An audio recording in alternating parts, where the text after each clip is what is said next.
during Xi Jinping's visit in San Francisco, the NFSC, the new Federal State of China, we are the largest protester group, very peaceful, lawful protest, exercising our constitutional right. And you know what? There's none of the mainstream media giving us any single coverage. Wait a second. What about local news? Did the local news cover you?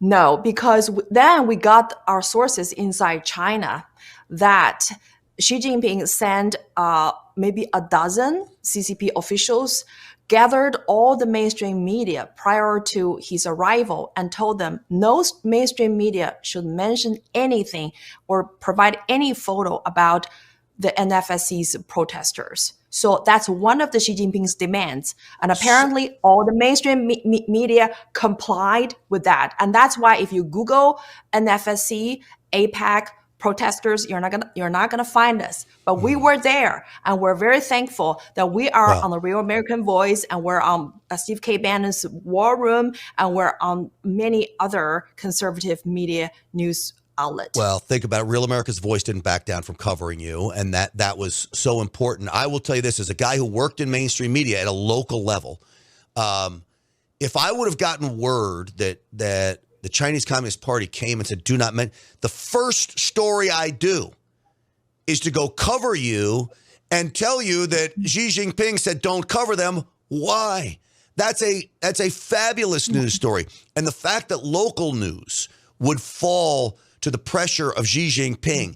I understand NBC, ABC, and the likes of CNN, because we know they're leftist lunatics on board with the ways of communism. But local news is so disappointing that they would fall to it. I mean, maybe because it's San Francisco, there's a lot of Chinese money in San Francisco, and maybe Chinese money that's pushing advertising on those stations.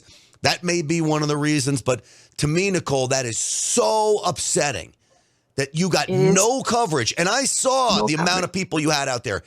It's criminal.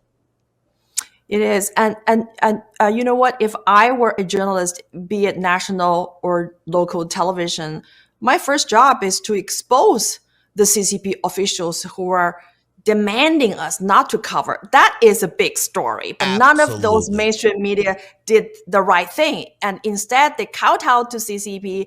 And so I was watching the cameraman and the photographer. They were there. They were covering other stuff, other protesters against the APEC or, pro-Hamas protests. They're giving their airtime and coverage to those people. Unbelievable. Had to have been coordinated. I've got to believe there was other local media there. There had to be Los Angeles local media going up there. It was a big meeting. For no one to cover you, it's just this is the downfall of America. The American media was supposed to be a good thing early on. It's supposed to hold elected leaders accountable. And no longer does the mainstream media do that. It is state-run media today. And that's unfortunate, which is why we need outlets like this, podcasts like this, where we're independent voices with no oversight and nobody trying to squash us except on social media, which we know happens, and outlets like Real America's Voice as well, and people willing to come on and talk about it like you guys and the new federal state of China.